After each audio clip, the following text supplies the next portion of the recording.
you very much. I'm sorry it's been such a trauma trying to set all this up. I thought what I would try and do this afternoon is just briefly walk you through some of the novel therapeutic approaches that people are looking to use in neurodegenerative disorders of the brain, but particularly Parkinson's and Huntington's disease. So just click on that. So obviously you all know about neurodegenerative diseases, of which there are many different types, but at the core of most of these diseases is a proteinopathy, and they tend to follow a very characteristic pathological cascade, which has meant that the therapeutic interventions being considered for one disease actually have implications for other diseases around similar strategies. So essentially what goes wrong is that the abnormal gene, say A-beta alpha-synuclein Huntington, is coded for or undergoes some sporadic change to produce an abnormal form. That then produces an oligomer, which is a small protein structure, which then aggregates into a fibril, and eventually you develop the protein aggregates, which are obviously what characterizes the disease pathologically. All of these processes, and one of the critical questions is knowing which of these abnormal protein species is really the most toxic, has a number of effects on fairly standard pathways within the cells. So mitochondria, lysosomal dysfunction, thing called the unfolded protein response, which is that when your cells are stressed, they tend to switch off protein synthesis to conserve themselves, but obviously if that carries on for too long, that's a bad thing. And then ubiquitin proteasome system, which like the lysosomal system, is the process you have within cells which gets rid of abnormal proteins. So you have this sort of cascade, or this evolution of proteinopathy, which creates problems intracellularly with a number of processes, causing cellular dysfunction, and then all of that over time leads to cell death. And then as the cells die, or as the proteins are released out of those cells or are accumulating in other cells, you get inflammation, and you also now have a great deal of interest around protein spread, the idea that once you've got one abnormal protein species in a cell, it can escape one cell, it can infect another cell, and then it templates pathology as it moves from cell to cell. So this is the so-called prion-like behavior of a lot of these proteins, of which obviously we know about prion protein in Creutzfeldt-Jakob disease, but it's now very topical to think about this occurring in tauopathies, so things like corticobasal degeneration, progressive supranuclear palsy. It's also thought to occur in the alpha-synucleinopathies such as Parkinson's disease, multiple system atrophy, dementia with Lewy bodies and such like. So this is thought to possibly be a common mechanism, and that's had some therapeutic implications. So if we accept that this is, I don't quite know how protein spread always gets such a big box, but anyway, there we go. If we think about this as the sort of cascade of problems which is core to all neurodegenerative disorders, then you can start to come up with various strategies on how you could target different elements within this. So the first thing you could try and do, when you can obviously go gene editing if you know what the primary gene is, like in Huntington's disease, but that at the moment remains very much more in the preclinical than anything clinical. So everything I'm going to talk about has essentially gone to clinical trials, so you will be aware that there are patients who've had these.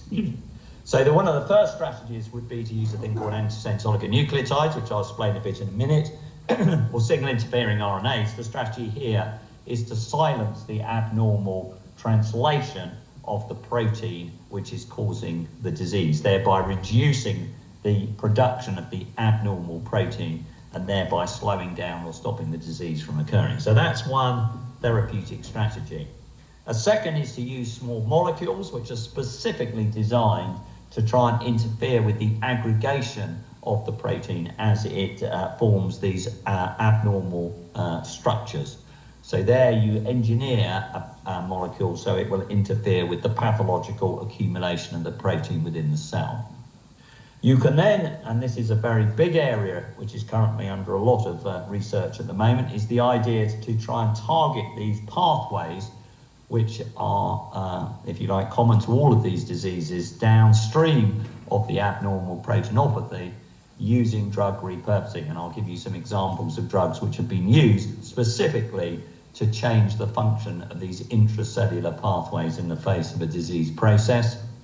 There's been interest in trying to regrow the pathways or the cells which are abnormal by giving growth factors. One can replace those cells if there are critical nodes of cells that are lost with cell implants. You could obviously target inflammation in the brain or systemically, as many of these diseases are now thought to have a systemic inflammatory component with anti-inflammatory and immunosuppressive agents. And then obviously, if you believe the idea that the protein spreads from one cell to another, seeding pathology as it goes, then you can actually interfere with the protein as it spreads by developing a vaccine or immune therapy where you generate an antibody or give an antibody which recognizes the pathological species, intercepts it as it's passing from one cell to another, stops the spread, and thereby stops and slows down disease progression. So all of these are actively being pursued in a number of diseases. And so whilst I'll be concentrating on Huntington's and Parkinson's disease, if I was talking about tauopathies, so PSP, CBD, this type of approach would apply to that as well, and some of these are in clinical trials in those diseases as well, in much the same way as they're already in, some of these therapies are in trial for Alzheimer's disease. So what about Huntington's disease? Well, as I'm sure you probably already know, and you may already have had some lectures on this today, Huntington's disease is a relatively rare disorder. It was named after cheery old George Huntington, who described it in 1872.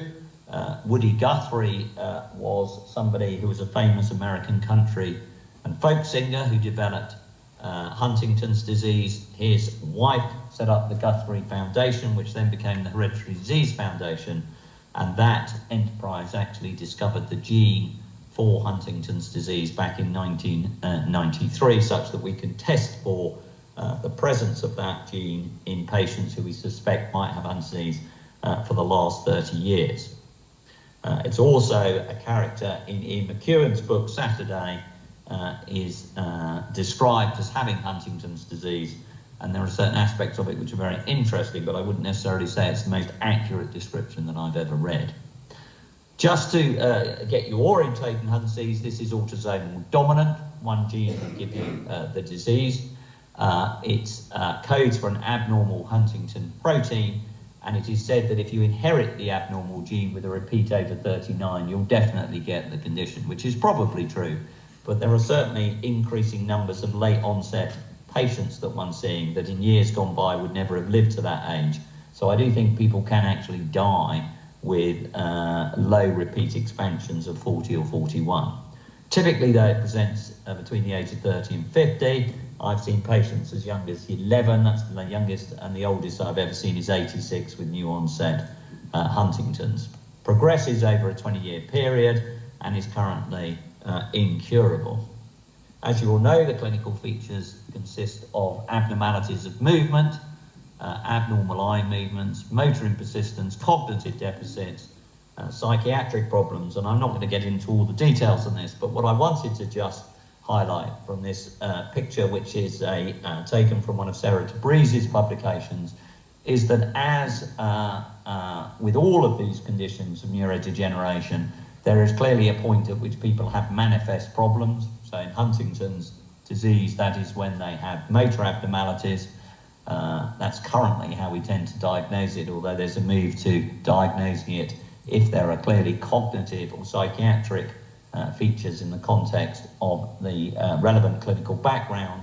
There is clearly a prodromal period where people are not quite manifest, but they're clearly not quite normal. And then there are people where things are pre-manifest, which is ahead of them developing the disease process. And part of the challenge in this condition is trying to work out the point at which the gene starts to lead to the disease, and therefore the disease process has begun, because ultimately if you want to use these disease-modifying therapies, then ideally you want to use them at the point at which the disease process has started, not when the patient is manifest, which can typically be 5 or 10 years after the disease process itself may have begun. And that's true for Huntington's disease, that's true for Parkinson's disease, That's true for Alzheimer's disease, and probably for the tauopathies it's slightly less, but there's emerging data looking at biobank data and other populations of data that people start to develop the early features of these conditions many years before they present.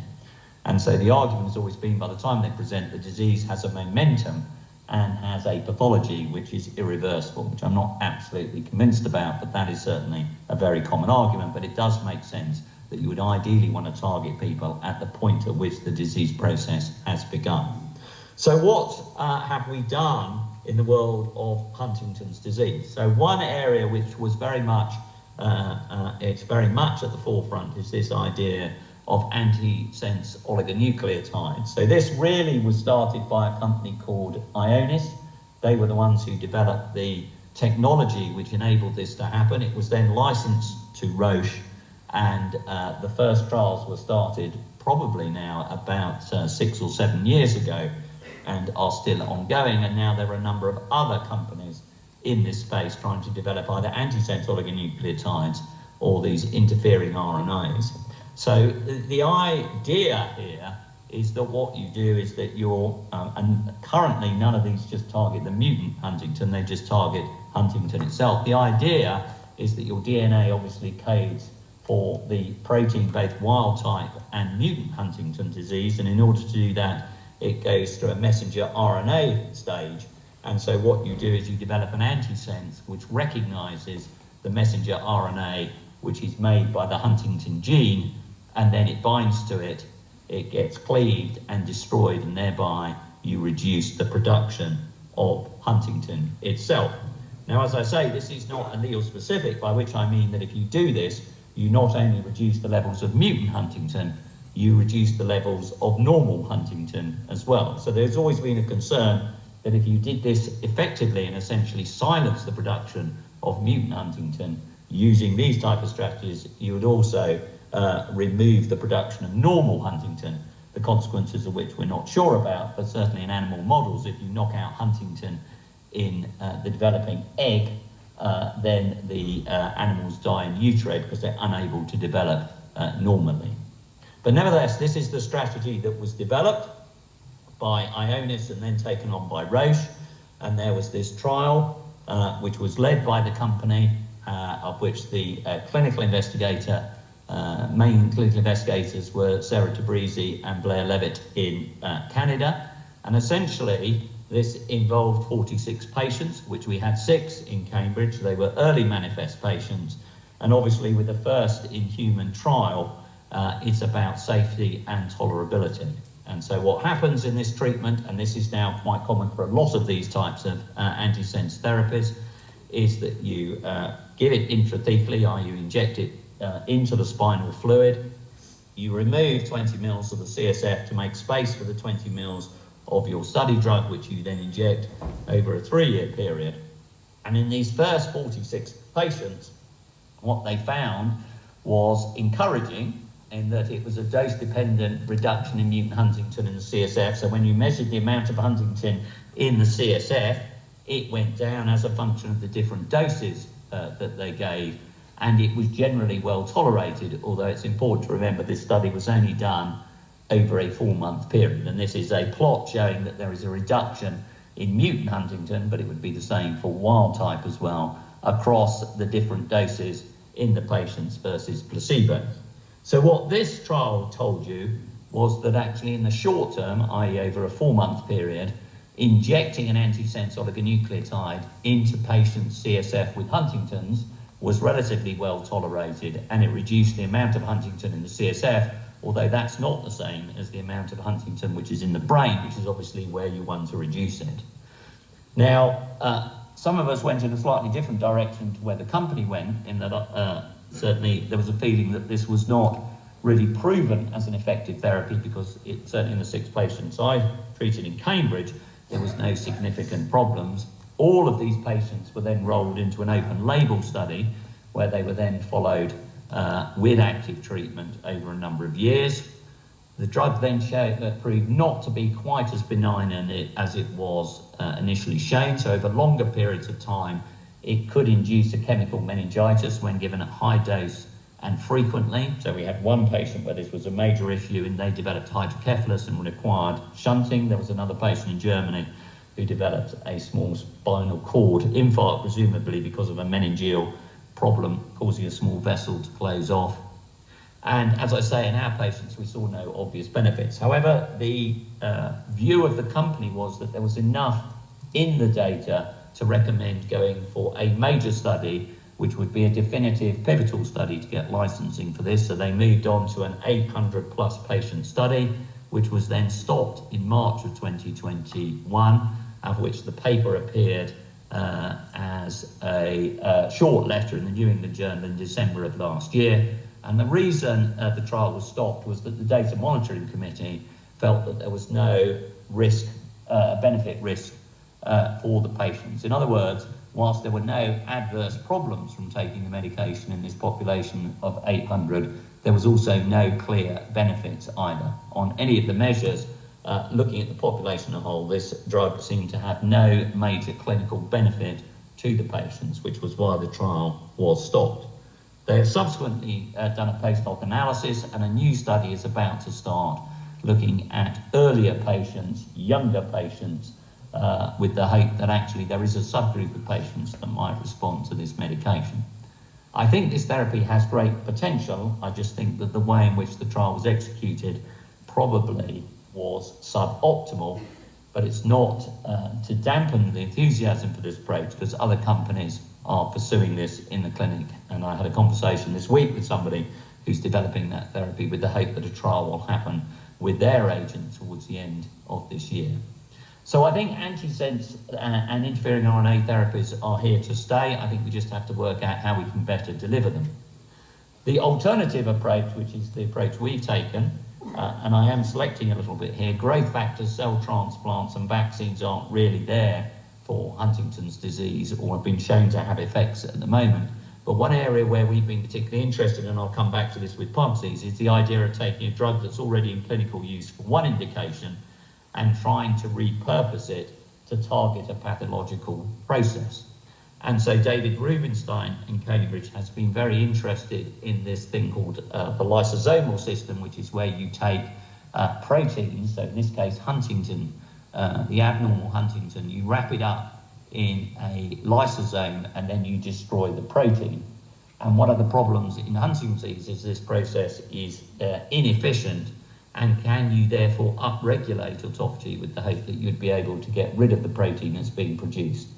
Obviously, this is not mutually exclusive from the antisense. You could imagine if you can get an antisense to work, you reduce a little bit of the production, you give them an agent that upregulates the lysosome, which increases the clearance, and together they work extremely well, because obviously to turn the dial to make a difference in one of these patients, you would not need to move it very much, because they've had abnormal Huntington their entire life from the time they were conceived, and most of them get well into middle age, if not older, before the disease becomes a problem. So tweaking the pathways may be all you need. So in a study we originally did 10 years ago now, we used a drug called Rimenadine, which is an antihypertensive drug, not available in the UK, but available in Europe.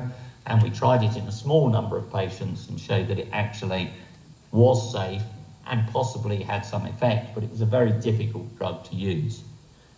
More recently, we've moved to a different drug called felodipine, which David Rubenstein had shown in his animal models and in cell cultures to be extremely effective upregulator of autophagy and a very good way of getting rid of Huntingtin protein, as well as synuclein and tau and other proteins.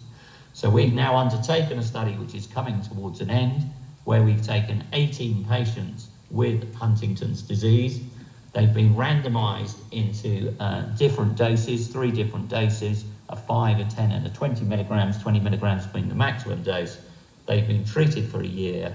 We've done a whole range of measures to see whether it's safe, which it has proven to be. It's very well tolerated. The question is now, is there any signal of efficacy, which we hope there will be some signs of, and then we can take this forward to a big phase 3 study. The beauty of drug repurposing is obviously the drugs are extremely well known in terms of their side effect profile. And obviously if this worked for Huntington's disease and became a standard of care, the cost of felodipine for a year, I think, is £11 or something of that nature, whereas for an antisense, I imagine you'd have to put a few noughts on the end of that for a yearly cost of therapeutic. So that is where Huntington's disease is. I would say there's a lot of activity at the moment around trying to silence the abnormal gene, around these antisense and interfering RNAs. Obviously, people are thinking about gene editing, taking out the abnormal gene, but as I say, there are complications about how you deliver that into the brain accurately to all the cells that you actually need to do. And other people are working in areas around cell therapies, as well as possibly anti-inflammatories and such like.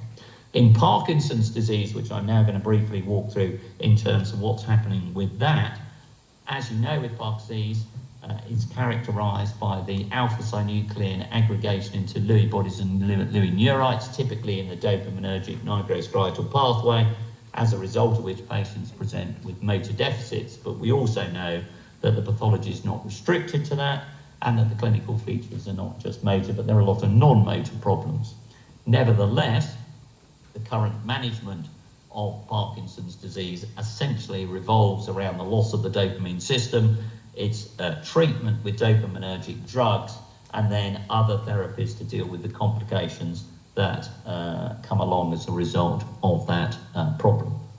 Now, exactly the same pathway as I've mentioned before, we can apply to Parkinson's disease as we did with Huntington's disease, and I'm just going to pick up a couple of areas. So antisense oligonucleotides are being used or trialled in Parkinson's disease around trying to reduce the amount of alpha-synuclein. It's rather different to Huntington's disease, where there's a clear monogenic cause. Parkinson's disease, in most cases, are sporadic. People are also looking at small molecules, as they did for Huntington's disease, to stop the aggregation of the alpha-synuclein. But drug repurposing and anti-inflammatories is a major area of interest in Parkinson's disease, and it's very much driven by a charity called the Cure Parkinson's charity in London, set up by the late Tom Isaacs, who was a patient with young onset Parkinson's disease. And every year we meet as a group, not just Cure Parkinson's, but an international group of experts, to go through a portfolio of drugs which have been put forward as possibly disease modifying. So the properties of those drugs are presented, the panel vote on them, and those that come to the top are then taken forward for clinical trial. And large numbers of these drugs are drug repurposing. These are drugs which I say have been out in use for other purposes. And a large number of these have now gone to trial. Some have failed to produce clinical benefits, like simvastatin, which was thought to have an anti-inflammatory. But other drugs have shown some interest. Caroline Williams-Gray in Cambridge has just finished a trial of azathioprine on the grounds that suppressing systemic inflammation slows down Parkinson's. But one area that's held a great deal of interest and excitement has been the use of these GLP-1 agonists, particularly exenatide, and the work led by Tom Falchnik. So this was first supported by the Cure Parkinson's back in 2013. And in this study, they could not afford a placebo treatment because it was so expensive. It cost £250,000 to make an imitation injection. So what they did was they took patients with mid-stage Parkinson's, they gave them exenatide, and then they had a group of patients who were at the same stage who were just followed in exactly the same way. And what they found over a 12-month period when they were treated was that those who had the treatment improved on their cognitive scores as well as their motor scores, and that when the drug was then stopped at 12 months and the patients were looked at again at 14 months, that difference persisted. So the drug was not producing a symptomatic benefit. It appeared to possibly be causing some disease-modifying effect. They then went back to the patients a year after they'd stopped the medication and compared those who'd had exenatide for 12 months over a 24-month period versus those who'd never been exposed to the drug, and found that the differences persisted, which would imply that exenatide could be having a disease-modifying effect. Exactly how it was working was a little unclear, but there was enough evidence based on this that Tom then went forward to do a once-weekly randomized double-blind placebo-controlled trial, which was published just over 5 years ago now, for a longer period of time in a larger number of patients. And on this graph, you can see that those that had exenatide actually seemed to have a positive benefit from taking it over a prolonged period of time. suggestive of possibly disease modifying, although there is a question about symptomatic improvement given the dramatic changes tend to take place early in the treatment course. The mechanism is slightly unclear, but Tom went on and looked at blood samples from these patients and exosomes and felt that there was quite good evidence that this drug may be working through some anti-inflammatory processes as well as possibly some trophic effects. The consequence of that is he has now just completed a phase 3 study of 200 patients, I think 196 patients followed over 2 years, and the results of that trial will come out later this year. And obviously, if they're positive, this would be the first ever disease-modifying therapy in Parkinson's disease, and would obviously open up the route for patients with this condition to be prescribed this as a standard of care. So that's something certainly to look out for later this year. So drug repurposing is very big. I've only touched on one, but there are many agents that are out there. Obviously, this idea of vaccines and immune therapies, I've already explained the principle of this. Essentially, the idea is that the alpha-synuclein spreads, and the evidence for this is based on the regional pathology that you see over time, that there were a number of patients a few years ago who had transplants of fetal dopamine cells placed into their brains, and the clinical effects of that were variable, but one thing that they did observe was 10 years plus after these cells had been put in the brain when the patients died, you could see alpha-synuclein pathology in the transplanted fetal dopamine cells.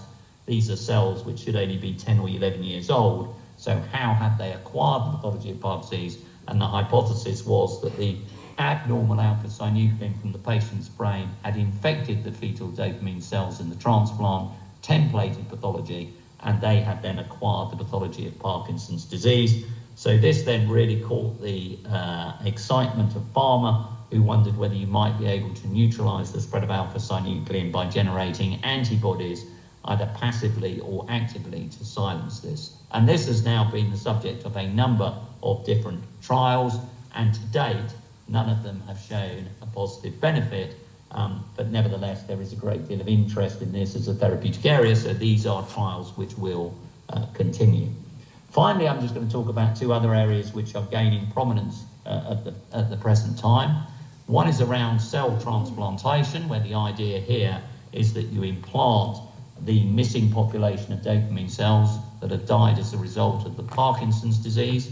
As you probably know, by the time you present with Parkinson's, you've lost 200,000 nigral dopamine cells. In advanced stage disease, when you've lost all of them, that's only 400,000. So that's a tractable number that you can put back. There is a long history of work in this, which I'm not going to bore you about, but essentially this has become a major area now of interest. So in Japan in 2018, they started an induced pluripotent stem cell dopamine transplant, which finished at the end of December last year, last patient, last visit. So their results will be out later this year. A group in Mass General took a patient's own cells, converted them skin cells into iPS cells, sent them into dopamine cells. So that was an autologous transplant, which I'll briefly mention in a minute. And Bayer, through Blue Rock, have just finished, well, they finished in 2022, 12 patients, 2 different doses, 5 low dose, 7 at a higher dose. The 1-year follow-up was obviously in 2022. The data was released last year in 2023 in abstract form, and the 18-month data, which is their primary endpoint, has now been completed, and the paper should be published this year. And I think they're presenting the results at the AD/PD meeting next week. And we have started a trial ourselves with patients with Parkinson's with a combination which uses ourselves in Cambridge, working with the group in Lund in Sweden, and we work very closely with Novo Nordisk on this trial. And essentially what these trials have shown, this was a patient who had autologous iPS-derived dopamine cells. I think the protocol was possibly suboptimal in terms of making the cells. Certainly on the PET imaging, there was no evidence of dopamine cell survival or generation on the PET imaging. There was no major clinical improvement, but the patient on the PDQ-39, which was quality of life, definitely felt much better for having the bilateral transplants. The mechanism for that is a little unclear, but it was definitely safe. No tumours were seen, no problems. The Blue Dot data that was published in 2023 suggested that it was entirely safe. There were no major complications, no tumours from these stem cells, and there was some evidence that they're differentiated into dopamine cells with some clinical improvement. And as I say, we have our own trial that's ongoing, and this, in theory, will be followed by another bigger study called Transcend, funded by Novo Nordisk, which will be doing the same type of approach. So cell-based therapies around making stem cell-derived dopamine cells for disease is becoming a big business, and is certainly coming to clinic and is in clinic now. And the final area I just wanted to highlight was gene therapies, of which there are a number of different gene therapies that have been tried in Parkinson's disease. There have been some around trying to regrow the dopamine system with growth factors, and whilst this has had a very checkered history, and many of you will know the sagas that took place in Bristol with GDNF, Bayer has now got a gene therapy, and AskBio, I think, which is the company linked to that, are now pressing ahead with the GDNF trial, and Alan Wayne is starting a new trial in Bristol around that for people with Parkinson's disease. There have been various attempts to make genes which can produce dopamine in infected cells in the brain. At the moment, none of these are actually in clinical practice. But what's also emerging in the gene therapy trial is now there are two companies who are designing gene therapies not to try and regrow the dopamine system or to replace dopamine, but to target the pathologic pathways which are there. Prevail are using GCAs, which is for people who carry the gene mutation of Gaucher's, which gives you Parkinson's disease, to try and increase enzyme activity. And another company are trying to replace Parkin, which is obviously the problem in Parkinsonism, but may also be the case or play a role in idiopathic Parkinson's disease. So this is an area which has suddenly become rather active again after a number of years of being rather quiet. So to conclude, what can we say? I would say that the underlying pathogenesis of these disorders is now better understood, and there's a lot of commonality across these diseases, which means that strategies can be adopted across multiple different diseases around the same approach. These more targeted approaches, which I say are coming to trial, they seek to basically stop the production of the abnormal protein through antisense or interfering RNAs. They're trying to stop the spread through vaccines and immunisation, increase its degradation through upregulation or autophagy or the victim proteasome system. They're trying to tackle some of the downstream effects of that around inflammation. And obviously there's a great deal of activity at the moment about trying to replace the lost cells. These are all being done in these ways that I've mentioned. But ultimately, of course, and this is true for most aspects of medicine, what often proves to be the best way to treat conditions is to combine therapy. It's combined therapy for TB, for heart failure, it's combined therapy. Obviously, if you know a specific cause, you can use certain targeted antibodies, but most of the most effective therapies have been combined. And so ultimately, the best way to treat any of these conditions would be to have an antisense which knocks down the production of it, an autophagy upregulator that gets rid of the protein that's being produced, an immune therapy that stops it being spread, an anti-inflammatory which stops the microglia from responding to it, and then you put back what's missing with a cell transplant. And by doing all that, you essentially put the patient back to normal. And with that, I'd like to thank all the people in my group and all the funding we've had over the years, and thank you for your attention.